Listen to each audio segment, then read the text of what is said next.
Et on va... Bonjour Ronan Le Gleut, merci, Bonjour, merci beaucoup d'être avec nous, de nous accompagner pendant cette première demi-heure pour représenter les Français établis hors de France. Vous êtes membre du groupe Les Républicains. Un mot d'abord, puisqu'on vient de l'apprendre, le député Aurélien Pradié qui quitte Les Républicains, il dit que c'est un parti mort, selon lui. Qu'est-ce que vous dites ? Je dis tout le contraire. Au contraire, vous voyez, je vous remercie d'ailleurs d'inviter un parlementaire Les Républicains, puisque TF1 hier n'a pas souhaité le faire, considérant que la vie politique et la vie démocratique se limitaient finalement à trois partis. En réalité, les Français ont un choix beaucoup plus large, et Les Républicains aujourd'hui représentent une alternance crédible, solide et avec une vraie culture de gouvernement à la Macronie vieillissante et finissante. Et pour tous ces Français qui ne souhaitent aucune des deux extrêmes, les Républicains sont une alternative crédible. Donc au contraire, c'est un parti d'avenir. On va justement parler de ce débat, puisqu'effectivement les Républicains n'étaient pas représentés. Il y avait donc Jordan Bardella pour le RN, Gabriel Attal pour le camp présidentiel, Manuel Bompard pour la gauche. Qui avez-vous trouvé le plus crédible hier soir ? Alors, aucun n'est crédible, si vous voulez. Il y a un véritable enjeu sur l'avenir du pays et les Français sentent bien que cette élection législative est probablement l'une des plus importantes de la Ve République. En écoutant évidemment les programmes hier, on est effrayé. Le nouveau Front populaire n'est pas un nouveau Front populaire, c'est un nouveau front d'imposition. On sent bien cette passion pour l'impôt, pour les taxes, pour la surtaxation. En réalité, les Français dans les pays de l'OCDE sont déjà les plus taxés et les plus imposés. Et de la même manière, si vous écoutez l'autre extrême au Rassemblement national, c'est le rassemblement anti-binationaux. Or, notamment les Français établis hors de France, que je représente, plus de 3 millions de nos compatriotes vivent à l'étranger, qu'ils enseignent le français, se battent pour la francophonie, font vivre nos entreprises, créent des emplois en France parce qu'ils exportent. Ces Français-là, dans beaucoup de situations, sont binationaux ou leurs enfants le sont parce que il y a eu une expatriation par amour et que tout simplement les enfants n'ont pas à choisir le passeport du père ou de la mère. Et c'est cet enjeu de société qui est posé. Et de la même manière... Donc vous n'avez pas adhéré à l'argument de Jordan Bardella qui dit qu'on ne peut pas confier des emplois sensibles à des binationaux, qu'il y a des risques. La vraie question, c'est le patriotisme de chacun.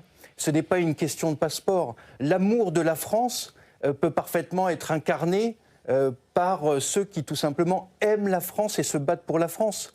Et je vous le dis, chez nos 3 millions de compatriotes qui vivent à l'étranger, ils se battent sur la France, sur les marchés internationaux, parce que la France n'est pas une île, elle n'est pas isolée, elle est dans une compétition internationale, et le rayonnement de la France à l'étranger passe beaucoup par ces Français qui vivent à l'étranger. La moitié d'entre eux sont binationaux, mais ce sont des atouts pour la France.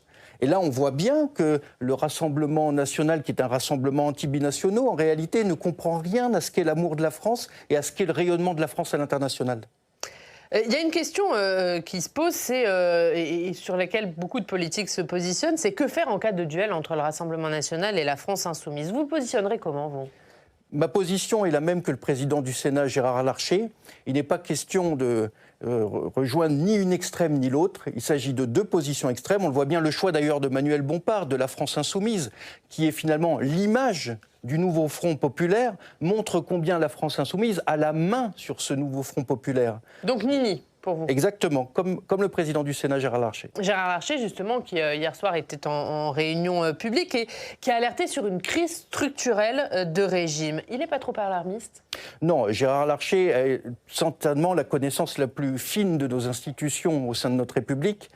Et d'ailleurs, il est évident que le Sénat va jouer un rôle considérable dans la nouvelle Assemblée nationale, quelle qu'elle soit, notamment dans les commissions mixtes paritaires.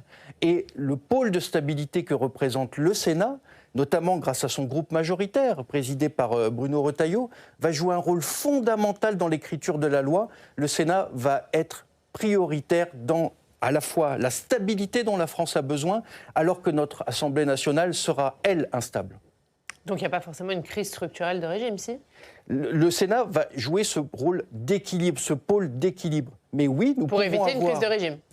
Alors, tout dépendra évidemment des résultats du 7 juillet, mais il est évident que si aucun groupe n'a de majorité absolue, nous allons rentrer dans une phase nouvelle de la Ve République. Alors les Républicains qui sont majoritaires ici au Sénat, qui a priori conserveront un groupe à l'Assemblée et qui devrait être une force d'appoint. Quand vous entendez Édouard Philippe qui appelle à construire une nouvelle majorité, qui va de la droite aux sociaux-démocrates, est-ce que vous dites qu'il faut saisir cette main tendue ?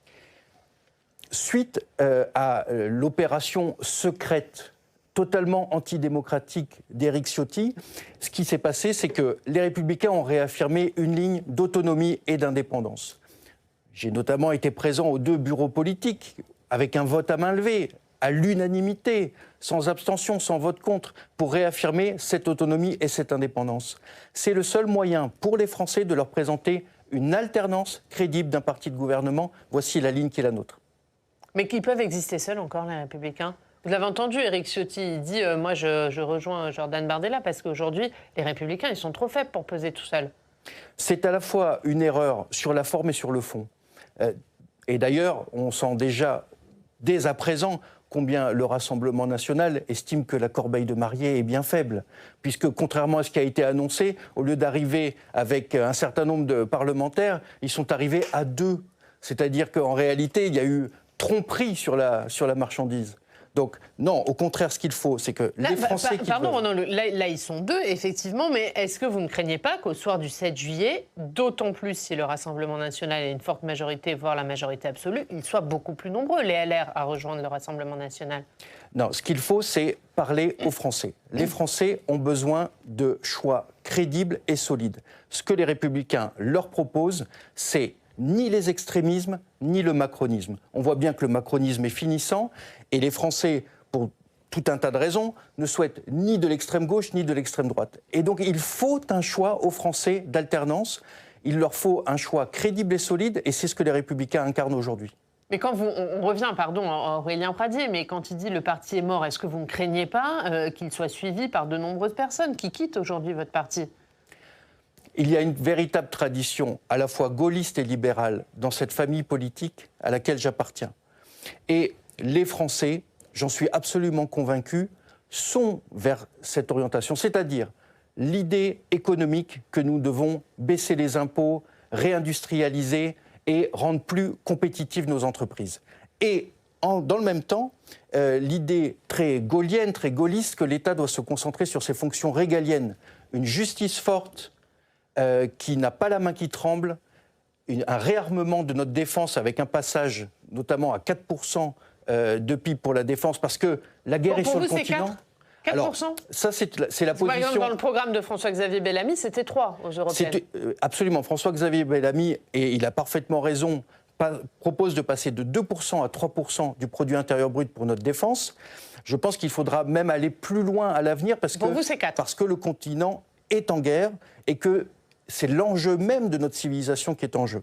Mais en tout cas, dans un premier temps... Comment on finance ? Parce que déjà, passer de 2 à 3, à se poser la question du financement, là, carrément passer de 2 à 4, comment vous financez dans le contexte budgétaire actuel ? Non, mais pendant la guerre froide, la part de PIB de notre défense était bien plus conséquente. Je considère aujourd'hui que la prise de conscience des dangers géostratégiques et géopolitiques appelle à un effort de défense absolument considérable. Passer de 2% à 3%, comme l'a proposé effectivement François-Xavier Bellamy et les Républicains, c'est la bonne direction et le bon choix stratégique pour assurer la sécurité de la France et de notre continent. Je pense qu'il faudra même aller encore plus loin à l'avenir et que ça doit devenir une priorité absolue. Et toujours sur le régalien, il y a l'enjeu sécuritaire. 4%, ça représente combien de milliards en plus pour le budget de la défense ? Alors aujourd'hui, 2%, c'est 54 milliards dans le cadre de la nouvelle loi de programmation militaire.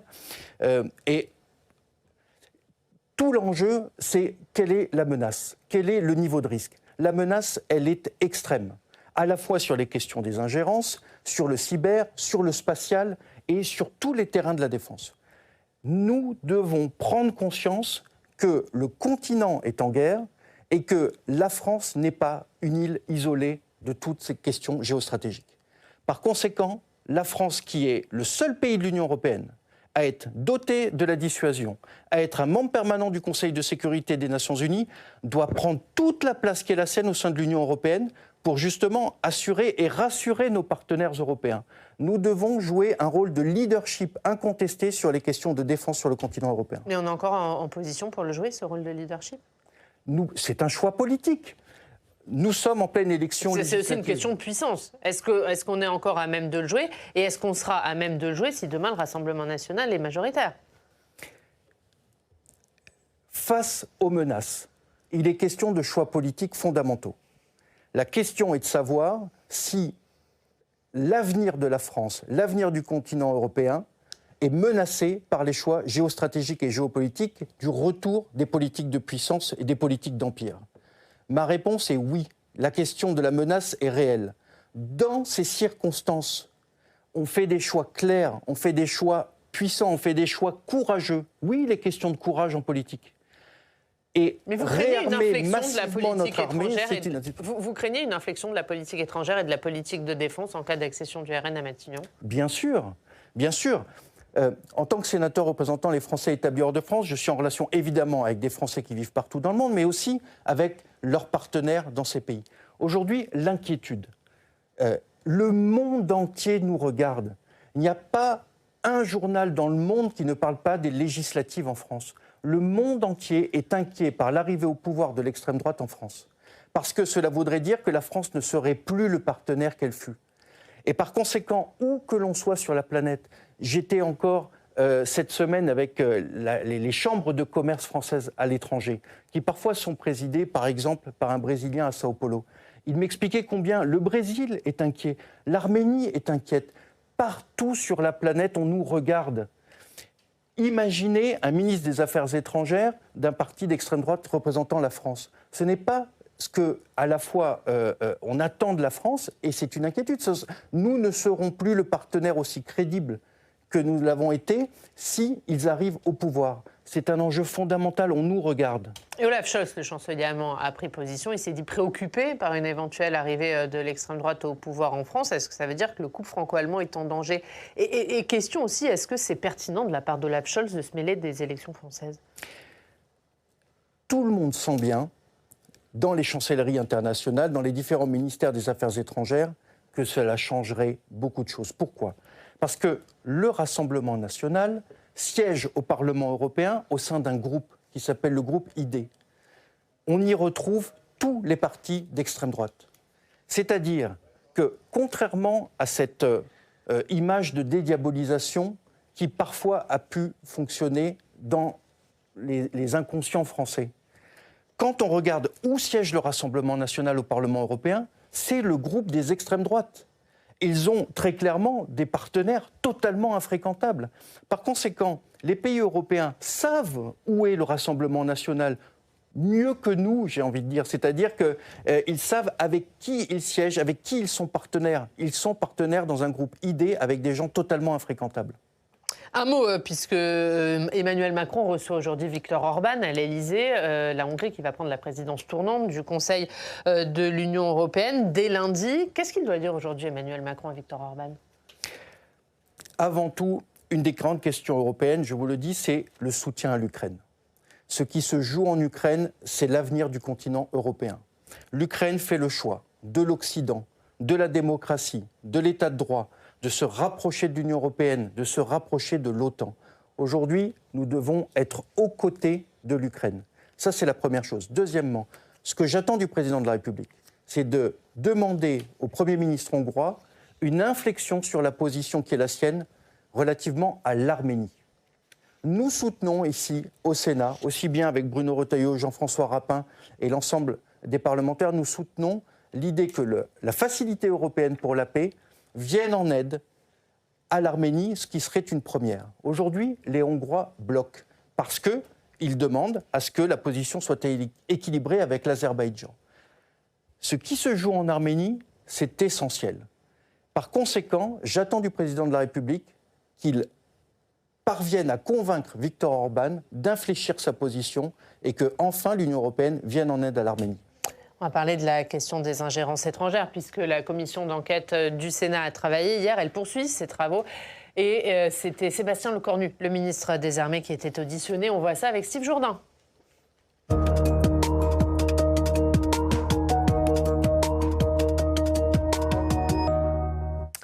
Bonjour Steve. Bonjour Yann, bonjour monsieur le sénateur. Bonjour. Et Steve, la commission d'enquête sur les ingérences étrangères poursuit donc ses travaux. Hier, c'était le ministre des Armées qui était auditionné au Sénat. Oui, et c'était la der des der pour cette commission qui a enchaîné pas moins d'une cinquantaine d'auditions depuis le mois de février. Hier, Sébastien Lecornu était donc entendu. Les sénateurs partaient d'un constat simple qu'ils ont observé eux-mêmes à l'occasion de leurs travaux. Il n'existe aujourd'hui pas de stratégie nationale dans la lutte contre les manipulations, contre les déstabilisations orchestrées depuis l'étranger. Des manipulations que Sébastien Lecornu a détaillées hier. Espionnage militaire, espionnage économique, sabotage. La menace est aujourd'hui multiforme. Le ministre des Armées a révélé le nombre d'attaques subies par la France ces dernières années. Écoutez-le.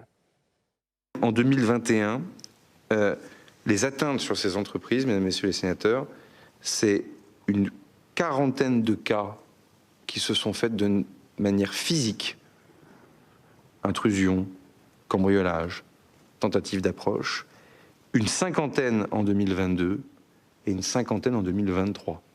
Principal pays à l'origine de ces déstabilisations, la Russie, selon Sébastien Lecornu. On a beaucoup parlé aussi ces derniers mois, monsieur le sénateur, de l'installation progressive de la Russie sur le continent africain, notamment via la milice Wagner. Sébastien Lecornu a évoqué hier le système de désinformation que Moscou a installé dans certains pays africains au détriment de la France, qui a été chassée récemment du Sahel. Pour le ministre, nous sommes aujourd'hui beaucoup trop naïfs. Écoutez-le.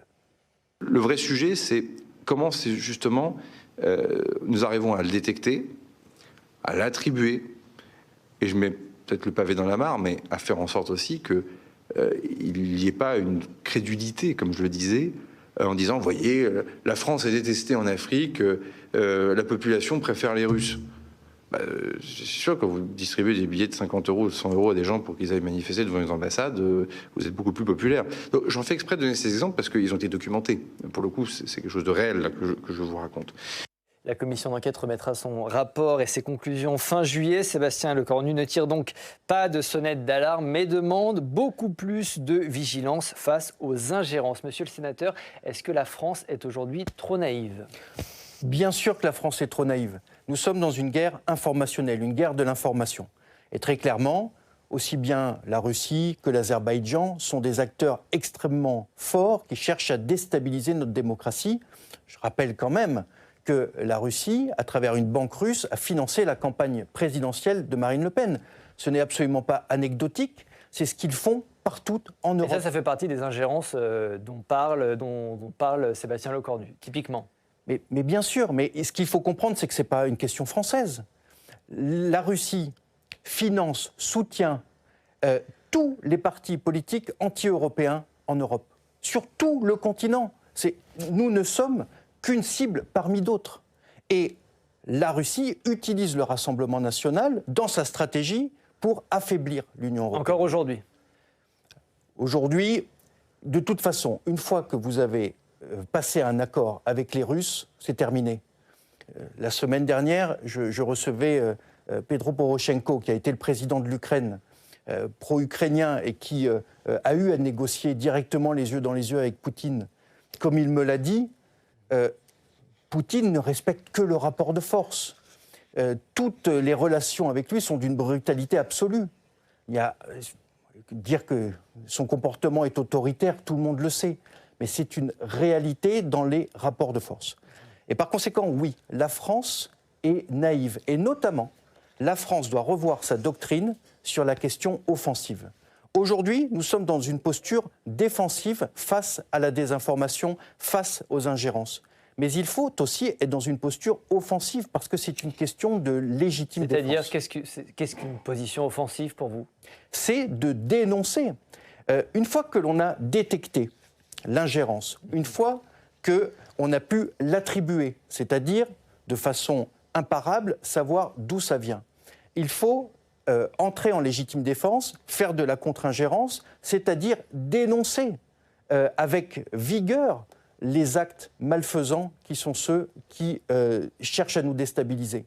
Et ça, c'est un changement de doctrine. Nous devons passer à l'offensive. Sébastien Lecornu vise la Russie, vous visez également la Russie, mais les communistes disent, voilà, en matière d'ingérence étrangère, il faudrait aussi s'intéresser peut-être à ce que font les États-Unis. Est-ce que les communistes ont raison ? Est-ce qu'ils ont tort ? Est-ce que c'est une question de point de vue, j'imagine ? Quel est votre avis là-dessus ? Il me semble qu'il faut quand même savoir faire la différence et revenir à des valeurs fondamentales, notamment ici, nous sommes en pleine élection, c'est-à-dire avons-nous affaire à une démocratie, à un État de droit? Aujourd'hui, on fait comme si on oubliait ces valeurs fondamentales. Les États-Unis sont une démocratie et un État de droit. Tant que je sache, la Russie, pour moi, n'est ni une démocratie ni un État de droit. Donc il faut savoir à qui on s'adresse. De la même manière, en termes d'ingérence, l'action de l'Azerbaïdjan est tout à fait condamnable. Avons-nous, là encore, affaire à une démocratie, à un État de droit? La réponse est non. Donc il faut revenir aux fondamentaux. Ce que disait aussi Sébastien Lecornu, ce qu'a confirmé Sébastien Lecornu, c'est qu'il n'y a pas aujourd'hui de stratégie nationale en matière de lutte contre les ingérences étrangères. Comment vous l'expliquez? Pourquoi ce travail en silo, ministère par ministère, il n'y a pas de centralisation de tout ça? Comment c'est possible aujourd'hui? Il n'y a pas de centralisation parce que tout simplement la prise de conscience du risque de cette guerre informationnelle est tardive chez nous. Et donc il est maintenant question effectivement de monter en puissance. Il y a un début de montée en puissance, mais maintenant il faut vraiment prendre conscience de ce dont il s'agit.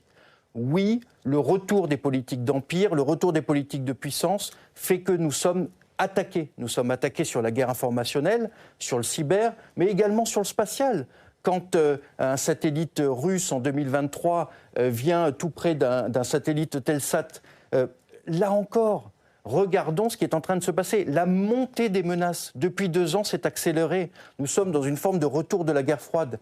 Et donc, par conséquent, il faut agir en conséquence. Cette montée en puissance depuis 2 ans exige de notre part de revoir notre doctrine d'emploi. Mais Sébastien Lecornu, ça fait plusieurs mois qu'il alerte justement et notamment sur cette cyberguerre qui nous est menée, et particulièrement par la Russie. Mais est-ce que les moyens pour lutter sont suffisants? Est-ce qu'on peut lutter contre ça? Alors, oui, on peut lutter contre ça. Mais là encore, ce sont des questions de politique fondamentale, comme nous avons eu le débat précédemment sur l'enjeu des budgets de notre défense.